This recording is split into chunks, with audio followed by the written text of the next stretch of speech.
Bem, meus queridos amigos, irmãos, muito boa noite. Estamos aqui mais uma quinta-feira, como sempre acontece às 20 horas. Eu e meu querido amigo Luciano Klein Filho. Luciano, que é o presidente da Federação Espírita do Estado do Ceará, pesquisador, historiador e também titular de um programa que é o maior sucesso, o programa Bezerra de Menezes, o Kardec brasileiro. Agora, o sucesso não por causa de mim nem do Luciano, o sucesso por causa do homenageado do programa. Né?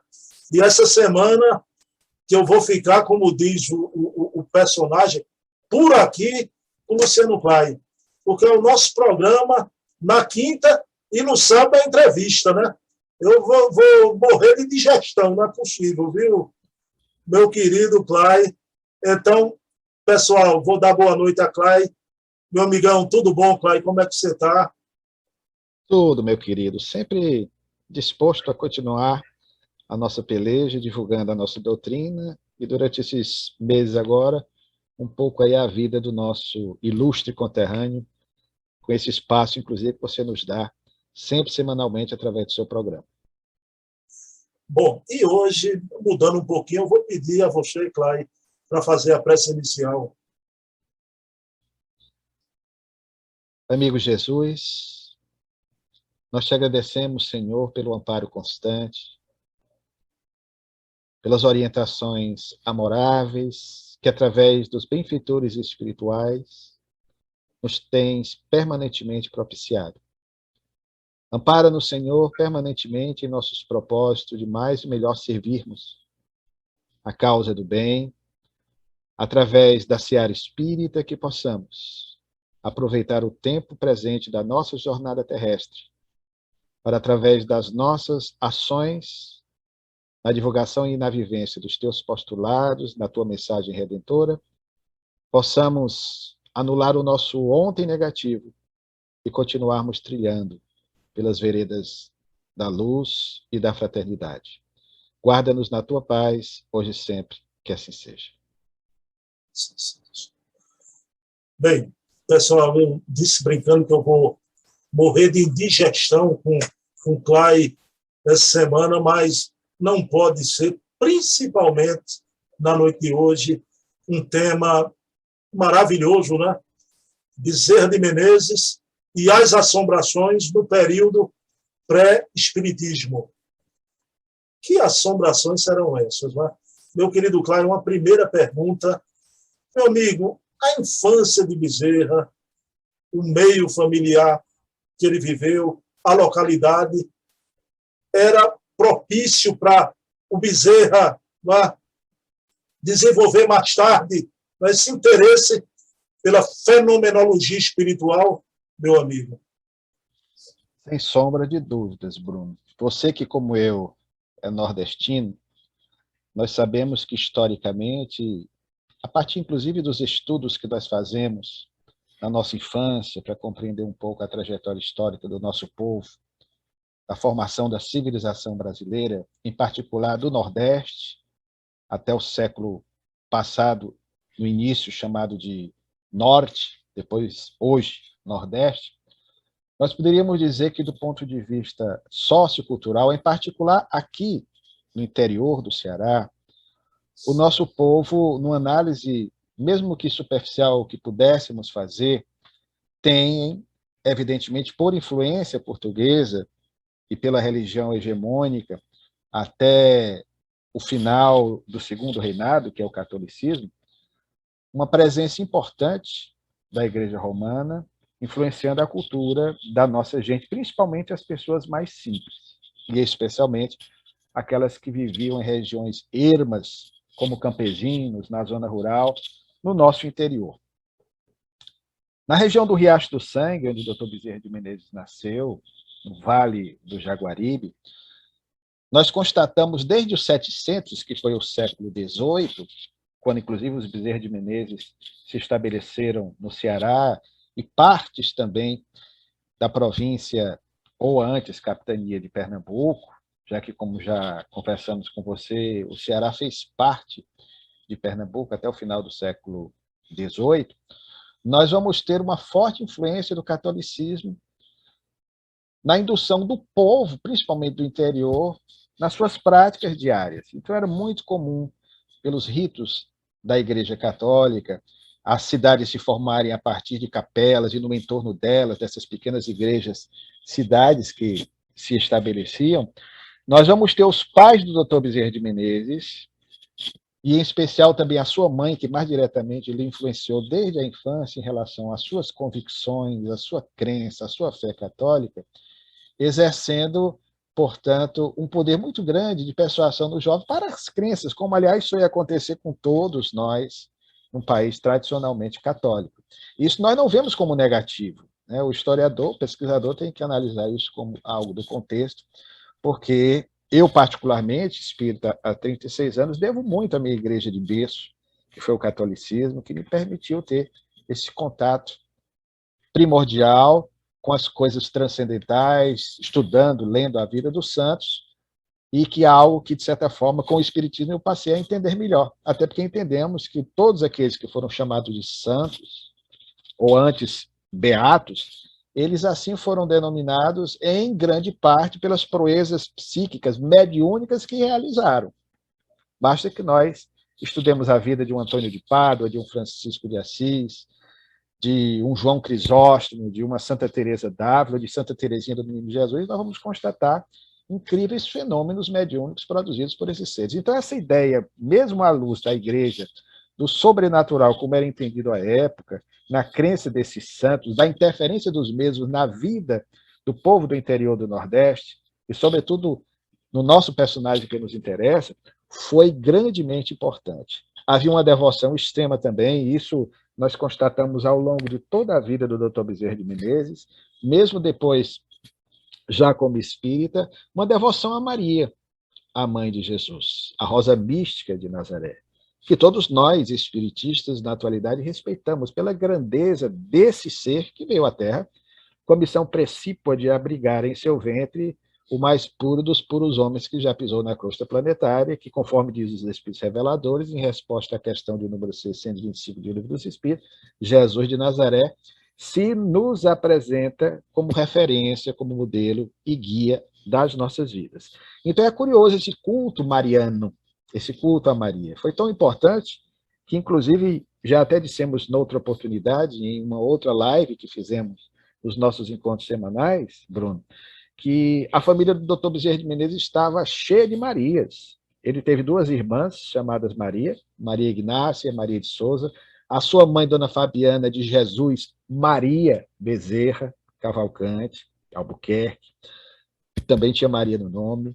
Mais tarde ele vai ter uma sogra, que vai ser a única para as duas esposas, que eram filhas da mesma sogra, embora de pais diferentes, que também chamava Maria. A primeira esposa se chamou Maria, Maria Cândida. A filha mais velha do segundo casamento, homônima da primeira esposa, também Maria Cândida. E vai ter ainda uma outra filha, nascida em 1891, no dia 8 de dezembro, daí o nome, Maria da Conceição. Então, veja que o Dr. Bezerra de Menezes procurava valorizar esses personagens da história da sua igreja, mãe. E algo que foi positivo. Portanto, ele já não vinha de uma escola materialista, muito pelo contrário. Isso foi muito importante. Por outro lado, além do aspecto do catolicismo, é que entra a questão também, já que estamos fazendo uma ligeira abordagem sociocultural da formação do nosso povo nordestino, e em particular do Ceará, porque o Ceará tem algumas peculiaridades no tocante à gênese do seu povo. Nós somos de uma predominância mameluca, ou cabocla, a fusão do branco com os indígenas locais aqui do Ceará. Basta observar várias cidades aqui do Ceará têm o nome indígena, inclusive Jaguaretama, Itapipoca, Quixadá, Cariri. Então você vai ver que são cidades que ainda hoje têm uma forte presença dessa cultura daqueles que são, na verdade, os legítimos proprietários iniciais das terras cearenses, que aqui estavam antes da chegada do homem branco. Mas o fato é que, a partir dessa miscigenação e dessa cultura, o vaqueiro cearense, muito conhecido no Nordeste, o Dr. Bezerra conhecia muito bem isso, é impressionante como nos seus romances, que é um prato cheio para quem pretende escrever algum trabalho de cunho literato ou sociológico, ou antropológico, o Dr. Bezerra demonstra várias ações, comportamentos do cotidiano, da gente simples, do povo do campo, do sertanejo, do vaqueiro, normalmente um mameluco. Então, por parte da influência da cultura indígena, nós vamos ter algo que, inclusive, também permeia outras províncias, outros estados do Brasil, essa crença no chamado sobrenatural. Os nossos indígenas, especialmente os que viveram aqui na região norte do Brasil, nordeste, para melhor situar quem nos ouve no entendimento dessa explicação, eles tinham sempre a prática da pagelância, o contato com as suas divindades ou com os espíritos, inclusive essa história da cura através de plantas, que o avô paterno do Dr. Bezerra de Menezes, Antônio Bezerra de Souza e Menezes, que foi considerado uma espécie de primeiro médico dos pobres, sem ter cursado medicina, porque ele fazia cura da população através da utilização de medicamentos naturais, com plantas medicinais, uma prática muito comum naquela época. Então, ele tinha conhecimento disso exatamente a partir desse contato com os nativos da localidade onde ele se estabeleceu desde o século XVIII, já na região do Riacho do Sangue. Então, querido, só para você ter uma ideia, o menino Adolfo Bezerra de Menezes, nascido em 1831, ele vinha dessa cultura. Ele observava as narrativas. Você sabe, como nordestino, que ainda hoje, e é algo até gostoso de falar desses causos ou casos, quando você vai para o sertão, uma casa mais afastada, na zona rural, no campo, aquelas noites sem luas, diante de uma fogueira em que você tem a oportunidade de fazer aquelas narrativas, aquelas histórias contadas, as histórias das aparições. Aqui no Ceará se chama muito de visagem, a história de alma. Todo mundo gosta. Tanto é que até hoje ainda os filmes de terror nas nossas televisões dão um ibope danado, né, usando a expressão de hoje. A audiência é sempre muito boa, já que recentemente, no último dia 31, embora eu não goste muito disso, porque eu prefiro valorizar o que é nosso, e se valoriza o nosso Monteiro Lobato, que escrevia sobre a nossa cultura nordestina, o Saci Pererê, o Boitatá, o Curupira, o Caipora, e nós deveríamos valorizar mais em vez do tal do Halloween, que está aí atraindo a nossa juventude. E lembrando, Monteiro Lobato era simpático às ideias espíritas, né?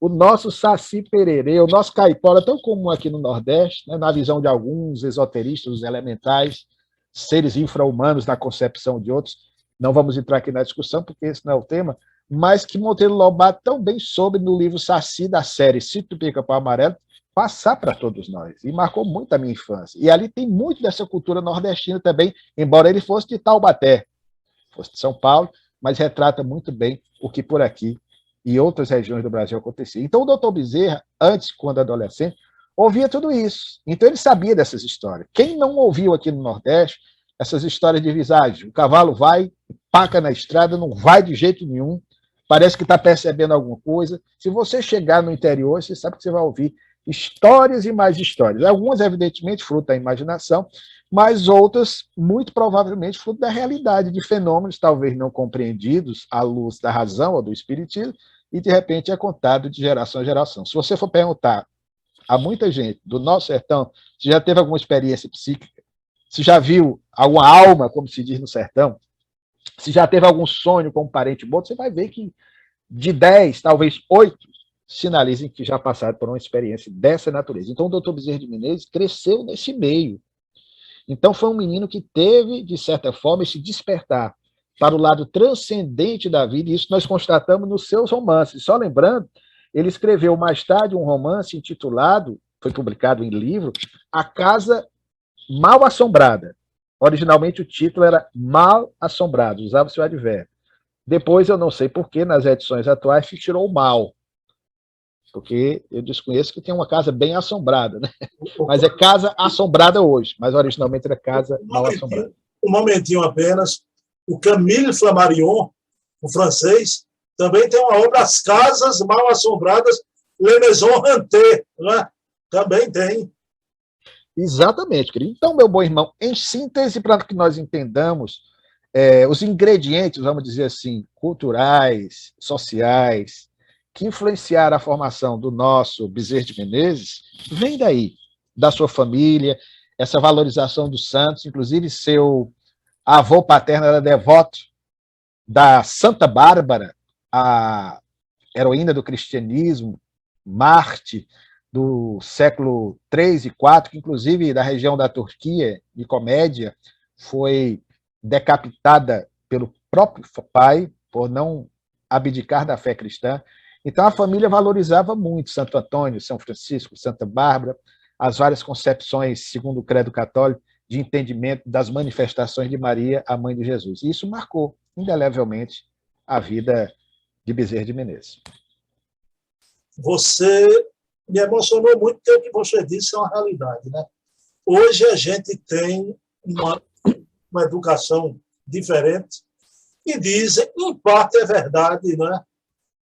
Que há uma geração hoje em dia, uma geração mimimi, né? Mimimi. Essas histórias, na minha infância, foram tão caras, meu querido Luciano Pai. A perna cabeluda, né? A mulher do banheiro com algodão no nariz, que eu repliquei para as minhas filhas, e são momentos de alegria. Elas hoje, moças, com 20 anos, 18, 20 anos, riem muito, lembrando que a gente ia para debaixo do lençol e eu contava a história da moça que perdeu o dedo e voltava numa noite no caminhão. Quem fez isso com você? Foi você! E elas gritavam. Essa eu conhecia também, viu? Marcou muito minha infância. Me abraçavam. Então a gente hoje ri tanto. Mas aí minha pergunta para você, Cláudio, eu vou pedir a você, entenda, você contextualizou tudo. Eu queria que você contasse aqui os 3 casos com assombrações, com esse tipo de fenômeno ocorridos com o doutor Bezerra de Menezes. Pode ser? Claro, querido, claro, claro. O doutor Bezerra é fantástico em relação às informações que ele nos passa de maneira descontraída, aquela linguagem jornalística que já tivemos a oportunidade aqui de comentar com vocês, que ele usava nos seus textos, nos seus escritos. Ele não sofisticava os seus textos, era um texto palatável, de fácil assimilação. E ele procurou, sobretudo, já nos anos 1890, iniciando aquele último decênio também da sua existência, mas já na sua fase espírita, ele procurou, através das páginas do Reformador ou de alguns periódicos, nos quais a coluna Estudos Filosóficos ela era veiculada sempre semanalmente, mas o doutor Bezerra de Menezes, por exemplo, em 1890, ele publicou no Reformador de julho e agosto daquele ano 2 artigos com um título curioso, Pré-Espiritismo. Porque é interessante, nós precisamos ainda estudar o que é que aconteceu no Brasil na fase pré-espirítica. Nós até já iniciamos um trabalho, comentamos com você, a respeito dos fenômenos das mesas girantes, que foram anteriores às de Paris, ou concomitantes às que aconteciam na Europa, aqui e aí, em Pernambuco também. Aqui no Ceará, nós fizemos uma investigação em 1853, 54, um comerciante José Smith de Vasconcelos, o barão de Vasconcelos, fazia experiências com mesas girantes, voantes ou dançantes na sua própria residência, e fez uma conversação, entabulou um diálogo com a mesa e chegou à conclusão, antes de Kardec, que o fenômeno era produzido não pela mesa em si, mas por, expressão dele à época, por almas defuntas, expressão até que Bolzano mais tarde iria utilizar também, que necessitavam da presença de um iluminado a que se dava o nome de médium, ou seja, antes de Kardec, o Livro dos Médiuns é de 1861, o Livro dos Espíritos é de 1857, que inaugura a codificação. Nós vamos ter aí um português que era radicado aqui no Ceará, nessa fase pré-espirítica, já falando propriamente do médium em si, do intermediário entre o mundo espiritual e o mundo material. Mas o doutor Bezerra de Menezes também abordou algumas questões dessa natureza que tem a ver com esses seus casos de juventude que aconteceram na infância e que marcaram, como dissemos, indelevelmente a sua vida. Em 1882, 83, ele começou a escrever o livro que viria a lume póstumamente com o título de A Loucura sobre o Novo Prisma. Nós ainda vamos ter um espaço para, num programa, nos detemos aí na análise desse que foi o grande trabalho da vida do Dr. Bezerra de Menezes. Mas o mais interessante, e na Federação Espírita Brasileira, a obra original, que seria o esboço prévio do que seria A Loucura sobre o Novo Prisma, um livro muito mais alentado, com muito mais páginas, o Dr. Bezerra pretendeu fazer um trabalho bem interessante, no qual ele enfocava fatos, curiosidades da área da mediunidade ocorridos no Brasil, até mesmo antes de Kardec. E ele conta esses dois casos. Como ele mexeu no livro, mudou o livro, e o livro foi resumido e ficou bem mais fininho do que deveria sair, ele tirou essas histórias e outras tantas mais e foi soltando nos periódicos, na coluna Estudos Filosóficos, ou esses dois artigos a que fizemos menção no Reformador, o órgão informativo da Federação Espírita Brasileira. Há dois casos interessantes que se dão, um deles em 1838, portanto ele tinha de 8 para 9 aninhos, ele estima que foi por volta de 1838, evoca as suas lembranças já em 1890, e o outro ocorreu em 1840, portanto, aí praticamente 21 anos antes do Livro dos Médiuns ser lançado. E ele conta dois casos curiosos. O primeiro deles ocorreu em 1840, ele estima, por volta de 1840, aqui no sertão cearense, nas proximidades do Riacho do Sangue, numa localidade chamada São João do Príncipe, atualmente cidade de Itauá. E esse fato é narrado, inclusive, no filme Bezerra de Menezes, O Diário de um Espírito.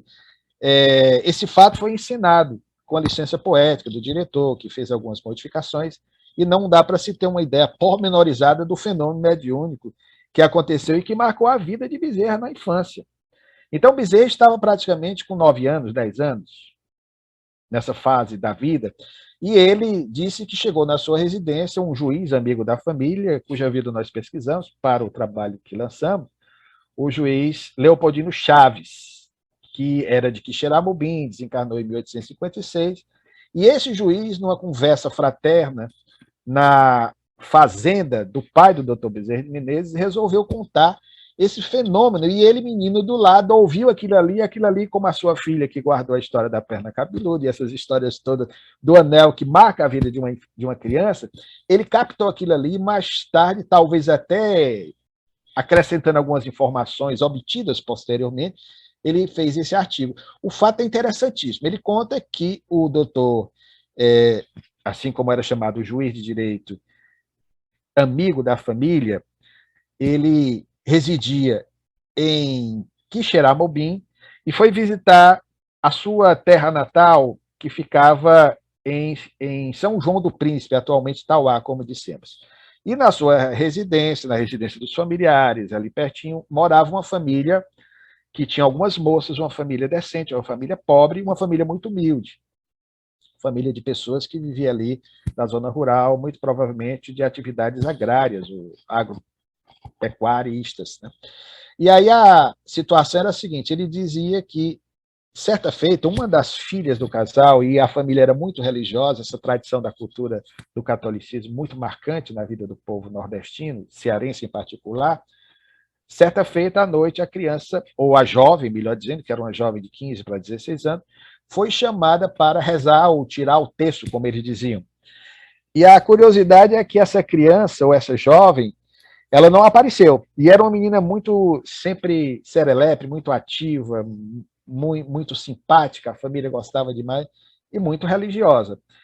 E aí o irmão que estava lá resolveu ir para o quarto para ver o que tinha acontecido, e quando chegou no quarto, a menina estava desfigurada, dizendo impropérios, se sentia assustada diante do oratório que a família tinha em casa, e não queria, em hipótese alguma, conversa, soltava alguns urros, e a família, evidentemente, preocupada, imaginou, pela crença popular, que se tratava de uma possessão demoníaca. Não havia outra explicação. E diante desse desespero da entidade espiritual que não deixava a criança, resolveram chamar um capelão de uma cidade próxima, Cococi, hoje Parambu, que não existe mais, essa Cococi foi modificada, mas uma cidade próxima, e o capelão, quando chegou, sem que a jovem soubesse que a família tinha contactado com esse capelão, a entidade espiritual, já pela jovem, dizia que não adiantava nada, que esse capelão não tinha autoridade moral sobre ela, e começou a gargalhar. E o pior de tudo é que, quando o capelão chegou, de fato, a entidade espiritual, para constrangimento do mesmo e dos circunstantes, começou a dizer coisas pessoais, coisas da vida do capelão, que o deixaram profundamente ruborizado e ele não conseguiu fazer absolutamente nada. Até que, por fim, se lembraram de um vigário muito virtuoso, amigo dos Bezerra de Menezes, aliás, o vigário Frutuoso, que foi contactado, deslocou-se até a residência, diferentemente do capelão, do padre anterior, ele que tinha uma certa técnica no lidar com o outro, embora nunca tivesse presenciado um fenômeno daquela natureza, como o próprio Bezerra de Menezes, com o pseudônimo de A.B, ou melhor, utilizando as iniciais do seu primeiro e segundo nome para escrever esse artigo, ele botou AB. Ele diz que o padre chegou diante daquele caso de possessão, que seria, no seu entendimento, o primeiro que ele testemunhava. Ele nunca tinha passado por uma experiência daquela, só vira casos semelhantes na própria Bíblia, no Novo Testamento, e aí ele chega diante da entidade espiritual e, por sua influência moral, muito provavelmente pelo seu magnetismo, a entidade espiritual é contida. E aí ele tem a oportunidade de acalmá-la e entabula uma conversação com a mesma. O mais surpreendente, aí diz o nosso doutor Bezerra de Menezes, a partir do relato que ele ouvira quando criança, nesse primeiro caso, nessa fase perispirítica ocorrida no Ceará, ocorrida no Brasil, lembramos que é 1840, que o padre resolveu fazer uma experiência diante daquele fenômeno. A jovem não sabia ler, não sabia escrever, mas sob a influência da entidade espiritual, ao lhe apresentar um breviário, e em latim, o espírito não só soube ler, como falou em latim, para a estupefação do sacerdote. E o sacerdote falava com a entidade espiritual em latim. Então ele conseguiu ler textos da Bíblia, o espírito através da jovem, e a jovem, evidentemente, repetimos, não sabia patavinas em relação à leitura, muito menos latim. Então é um fato curioso, e o que nos chama a atenção é o interesse do padre, a curiosidade que ele teve de entabular uma conversação com o demônio, no entendimento dos mitos. Claro que a entidade não deixou a jovem de princípio, o padre ainda, talvez, por não conhecer bem alguns procedimentos necessários a tentar fazer com que a entidade se afastasse da criança ou da jovem, até que foi necessário uma procissão, a família, pela cultura da época, levaram a jovem para a igreja e o episódio se desdobra, mas, posteriormente, aí sim, o espírito obsessor abandona aquela criança, mas esse fato ficou, de certa forma, registrado aí na memória do nosso doutor Bezerra de Menezes. É um deles. Um outro fato, já encarrilhando esse aqui, ou colocando na sequência, se você me permite, aconteceu também nesse período, um pouco antes, em 1838, portanto, ele estava com 7 anos de idade, mas isso era contado na família, de geração a geração.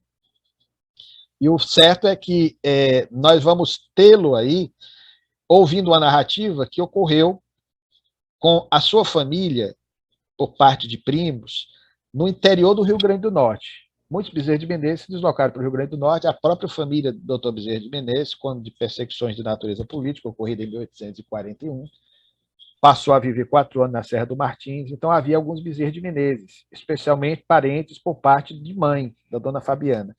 E aí ele diz que havia uma prima irmã dele, chamada Clara, que era filha de uma irmã de dona Fabiana, de nome Viscôncia, e que fora criada por uma outra tia, homônima também chamada Clara, e carinhosamente essa jovem era chamada de Caluca, era o apelido dela, Clara Caluca. E também a mesma coisa aconteceu. Caluca era uma menina muito voltada à fé, e de repente a criança deu um grito enquanto todos estavam no terreiro fazendo a conversação do final do dia. No nosso Nordeste do passado era muito comum essas conversas nos terreiros, nessas casas de interior, quando de repente se ouve um grito na intimidade da casa e todos acorrem. E estava presente, Bezerra narra, um primo dele chamado José Rodrigues da Silva, mesmo nome do avô do Dr. Bezerra de Menezes, que era conhecido por ser um nome que descria da espiritualidade, se dizia ateu, não acreditava em absolutamente nada. E aí a jovem, lá dentro, quando todos acorreram, ela estava transtornada, com o dedo em riste, trêmula, apontando para um canto da sala, dizendo que a tia, que ela muito amava, que de fato havia desencarnado alguns meses antes, estava ali, postada no canto da sala, sinalizando para ela através de um sorriso, projetando luz na sua direção. A menina gritava e colocava as mãos nos olhos, a família não entendia. E esse irmão, de formação materialista, chega para ela e diz: isso é bobagem, você não está vendo nada, você está tendo alguma alucinação. Tire as mãos dos olhos. Quando a criança tirava, a criança via a entidade espiritual, que não parecia lhe ameaçar, muito pelo contrário. Era simpática mesmo, mas devido à sua inexperiência ou não conhecer como aquele fenômeno ocorria, a criança, evidentemente, a jovem, se assustou. E aí o fenômeno se repetiu no dia seguinte, sempre à noite, nunca de dia, durante o terceiro dia consecutivo também, até que no quarto dia resolveram, e o ex-ateu agora já estava muito crente, porque via que tinha algo de diferente, porque a criança não estava fora do prumo em termos mentais, ela apenas se assustava naquela hora, e era exatamente na hora aprazada que a entidade espiritual aparecia. Foi quando a criança, por orientação de um dos familiares, sugeriram a ela que indagasse a visão que ela estava tendo, a entidade espiritual, para perguntar o que ela estava querendo. E aí foi quando a tia desencarnada teria dito que se realizasse por ela uma missa. A tradição católica, você sabe que aqui no sertão tem muitas essas histórias das almas penadas, almas que enterram botija, tesouro, depois vem me dizer onde é que... Várias pessoas aqui no nosso exterior contam histórias dessa natureza. Mas o fato é que a entidade espiritual sugere uma missa, evidentemente por suas convicções quando encarnada, e era recém-desencarnada como católica, talvez por alguma perturbação porque passasse, e essa missa foi celebrada e aí a entidade deixou de aparecer.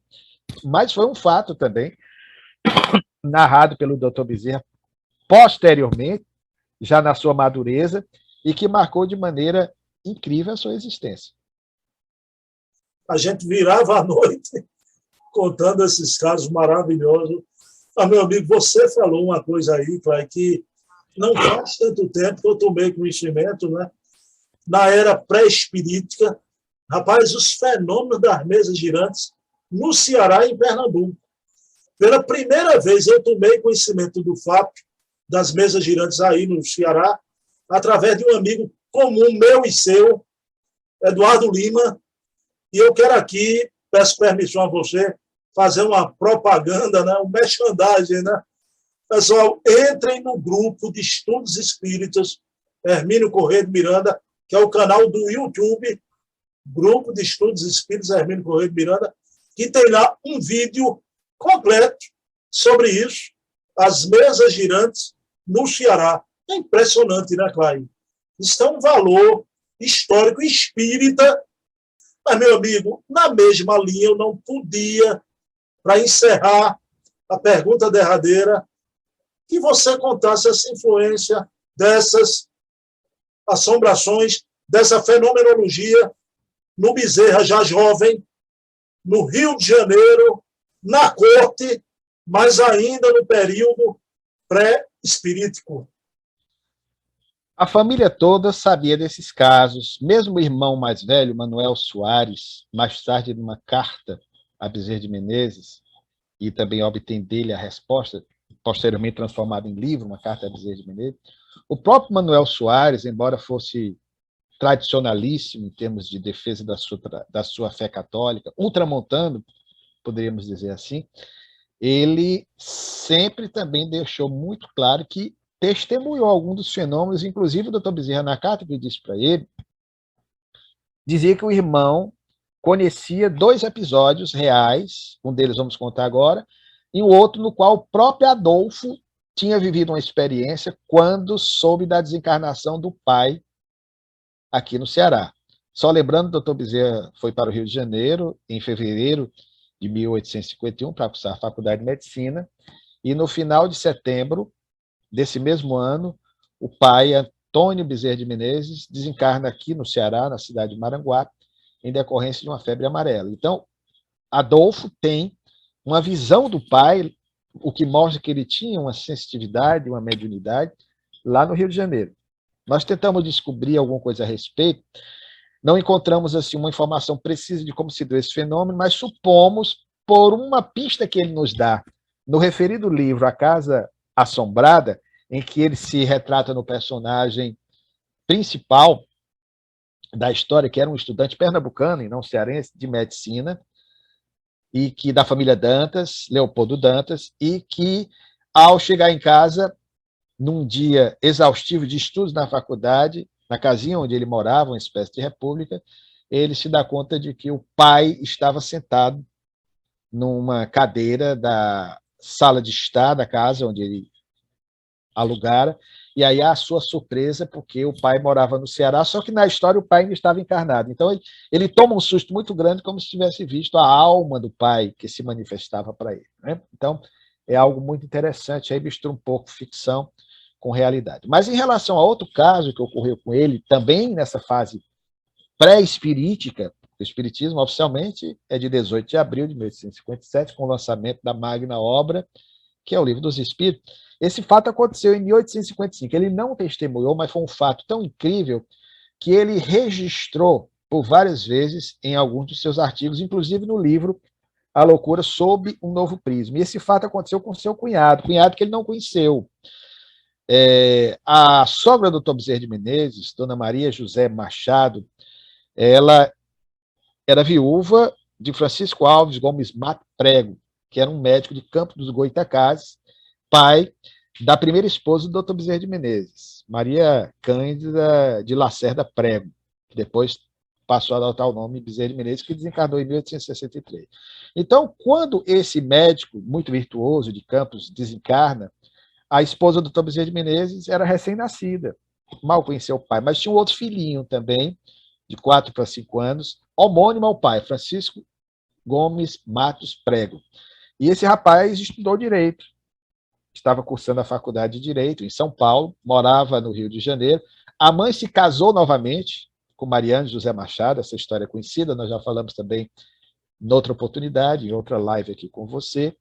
O Dr. Bezerra vai se casar com a irmã materna da primeira esposa, filha de Mariano José Machado, que foi o segundo consorte de Dona Maria Machado. Mas aí a história é narrada da seguinte maneira: o Dr. Bezerra diz que em 1855, e nós encontramos na pesquisa que fizemos vários elementos, vários dados biográficos a respeito do rapaz que estudava medicina, para comprovar o fato, porque a mãe não diz, na narrativa que o Dr. Bezerra de Menezes insere no livro A Loucura sob o Novo Prisma, o nome do rapaz.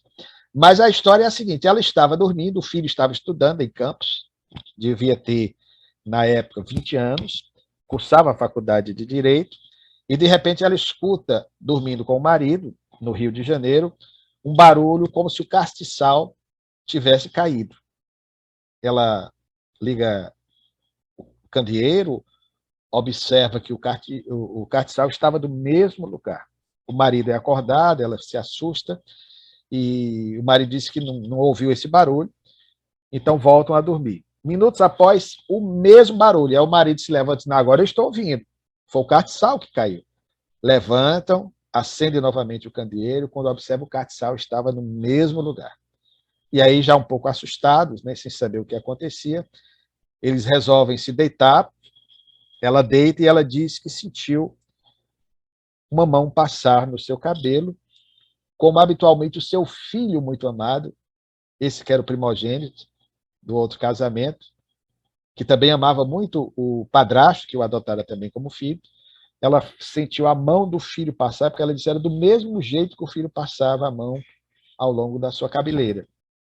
E aí ela não teve dúvida, acordou, gritou para o marido, que era o filho dela, que tinha desencarnado e que tinha vindo visitá-la. Como naquela época as informações não chegavam de pronto, 3 dias após, através do vapor que vinha de Santos, veio a fatídica notícia de que o rapaz havia desencarnado em Santos em razão de uma enfermidade que o acometera e em questão de horas ele sucumbira, ele desencarnara. E aí, para a perplexidade dela, a desencarnação deu-se exatamente na hora em que ela dormia, no momento em que ela testemunhou aquele fenômeno. Então, o Dr. Bezerra de Menezes registra esse fato. Você percebe, sabe, Bruno, que o Dr. Bezerra é extraordinário. Olha o que ele nos passa, as informações, a tentativa constante de despertar o leitor através de um caso como esse, que mexe conosco, mexe com a nossa imaginação e, ao mesmo tempo, nos deixa intrigados aí para compreender melhor o que é que provoca um fenômeno dessa natureza que só o Espiritismo consegue nos explicar.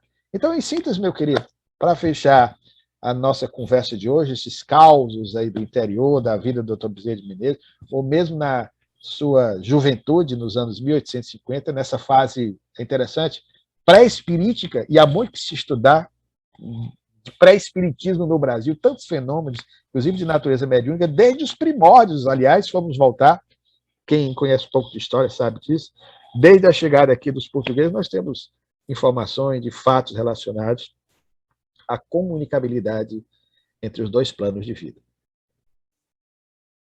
Meu querido Luciano Klein, olha, você contando esses fatos até com a presença dos padres católicos, né? Eu me lembro na obra Estudos Filosóficos, Klein, que o Bezerra sempre confronta a cosmogonia católica com a cosmogonia espírita e demonstra que essa é superior. Tá? Você usou uma palavra aí maravilhosa, né? Ultramontano, quer dizer, além dos montes, além da influência católica, o fenômeno espiritual ali presente. Por isso que nunca houve e nem haverá um povo ateu, que os espíritos estão ali sempre, né? Então isso é uma maravilha. Que noite, meu amigo. Agora, cesse tudo o que a antiga música canta para sábado, viu? Sábado a gente vai conversar sobre temas, grandes questões nacionais, viu? Se prepare para as perguntas afiadas, viu? Tá certo? Pinga fogo, né? Pinga fogo mesmo, bate e rebate, viu? Tranquilo, meu filho, tranquilo. Não, será um prazer, claro. E até a gente tem falado, e claro, vamos continuar sempre falando sobre Bezerra cada semana, mas o Clay também está inserido, presidente de uma federativa, nesse movimento de ideias, né? E haja assunto, você sabe disso, né, Clay? Confirmado sábado, meio-dia. Confirmadíssimo. E sem indigestão. A gente vai sair da entrevista um belo almoço, viu? Meu amigo, vamos orar então, Clay. Então, vamos agradecer a Deus.